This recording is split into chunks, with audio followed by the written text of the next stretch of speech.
OSIRIS-REx is NASA's first asteroid sample return mission. It launched in September 2016 on a journey to explore a near-Earth asteroid called Bennu.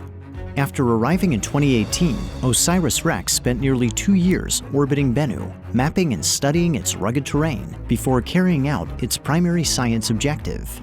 On October 20th, 2020, the spacecraft ventured to a small crater in the asteroid's northern hemisphere. It dodged jagged rocks and towering boulders and plunged its arm into the loose surface, excavating 6 tons of debris while collecting about 250 grams of material. OSIRIS-REx stowed its bounty and closed its sample return capsule. It bid farewell to Bennu in May 2021, embarking on a 1.2 billion-mile cruise back to Earth. Now, 2 years and 4 months after leaving Bennu, OSIRIS-REx is closing in on the place where its journey began. On September 24th, the spacecraft will approach to nearly 63,000 miles from Earth.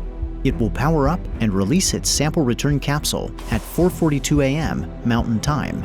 The capsule must be jettisoned within a narrow time frame and at just the right angle to hit its target, an area of roughly 250 square miles in Utah's West Desert. Once the capsule is away, OSIRIS-REx will fire its thrusters to avoid colliding with Earth. At 8:42 a.m., the capsule will streak into the atmosphere at a blistering 27,000 miles per hour. It will race across the western U.S. and begin to glow with heat, allowing infrared trackers on the ground to chart its progress.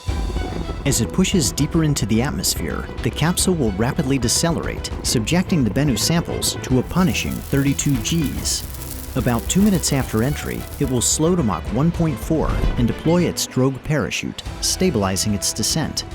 The capsule will enter special use airspace at 8:46 a.m., almost 10 miles above the Department of Defense Utah Test and Training Range. Radar stations will lock on and track it to within 30 feet of its landing site. At 8:50 a.m., the capsule will extract and deploy its main parachute 1 mile above the ground. It will make its final descent at a leisurely 11 miles per hour, like a marathon runner savoring a victory lap, before touching down in the desert soil at 8:55.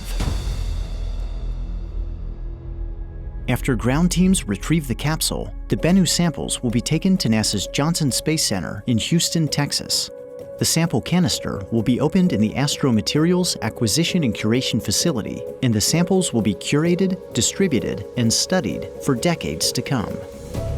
Having delivered its cargo, the OSIRIS-REx spacecraft will depart Earth, but its journey will not quite be finished.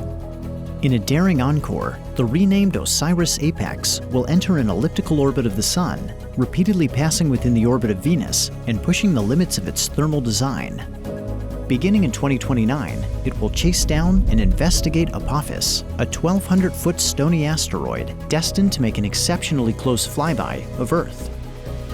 After 13 years in deep space, at the start of a new decade, alone on a new world, the journey will continue.